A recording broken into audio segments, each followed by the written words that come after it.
There are more than 3,200 men and women who are currently serving as law enforcement officers in Monmouth County. They are fathers or mothers, husbands or wives, sons or daughters, brothers or sisters, family, friends, and neighbors. Each of them has decided to put on a uniform and pin on a badge to protect us and keep us from harm. Each of them has a reason for wearing their badge. Each of them has a story to tell.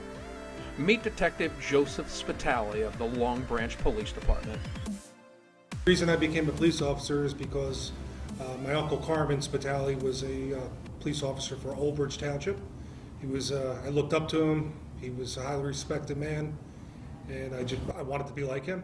Detective Spitale followed in his Uncle Carmen's footsteps, graduated from the Monmouth County Police Academy in 1995, and got his boots on the ground as a police officer in Long Branch, where he immediately was introduced to the highs and lows of police work. Actually, when I was a young patrolman, when I first started, might have been on the job for about a year, I got called to a house over near 7 Presidents Park, and there was a little girl that drank some poison from underneath the kitchen sink. And got there, I was the first one there, and I still remember this to this day. Her and her father got in the car with the police car with me, got her right over to Monmouth Medical Center, and she was, after that, it made a change in that girl's life. And it was, I felt satisfied. But a few short years later, everything would change while responding to a call for service. A domestic dispute needed a police response.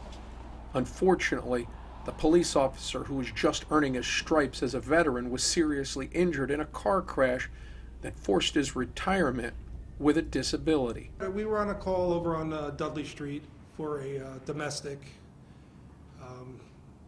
The suspect, he ran from the scene, and he was they called out that he was heading towards Broadway and the railroad tracks.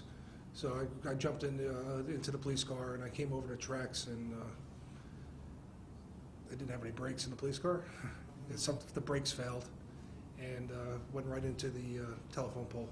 When I hit the telephone pole, I injured my shoulder. I tore a rotator cuff in my shoulder and the bicep ligament, and I broke my back. Every day I was in constant pain. It hurt to walk, and I knew I couldn't continue to do the job like I wanted to. So my option was to take a disability retirement, and because I want to be able to protect my coworkers, protect myself, and I wasn't up to par. But collecting a disability pension was not exactly what Detective Spitale had in mind for his career in law enforcement.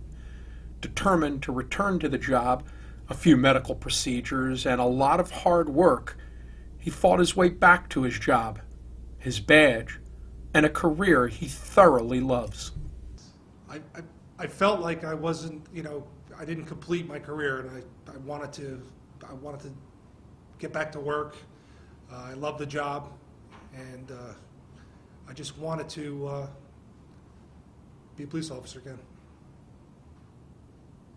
In 2007, I had another back surgery, and a few months later, I was feeling great, and I was like, maybe I can go back to work. And I actually got better, and I petitioned the state to come back to work, and been back to work since 2011. Coming back to work meant another trip to the Monmouth County Police Academy for retraining and a second graduation ceremony.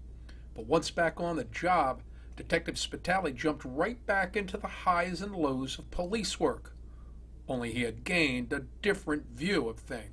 I'm more mature now from when I first started. I started out when I was 24 years old.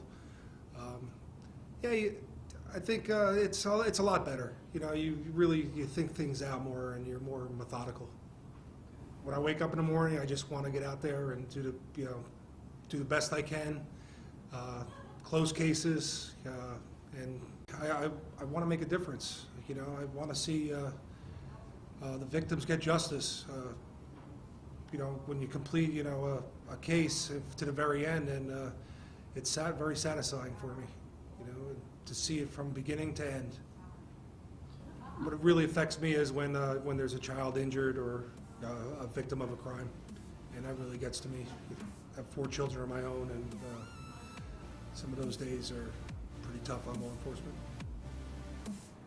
The worst day in my law enforcement career was when Sergeant Pat King was murdered here in Long Branch. He was a mentor, a friend. We played basketball together, and the news with that is it changes an agency forever when you lose somebody like that.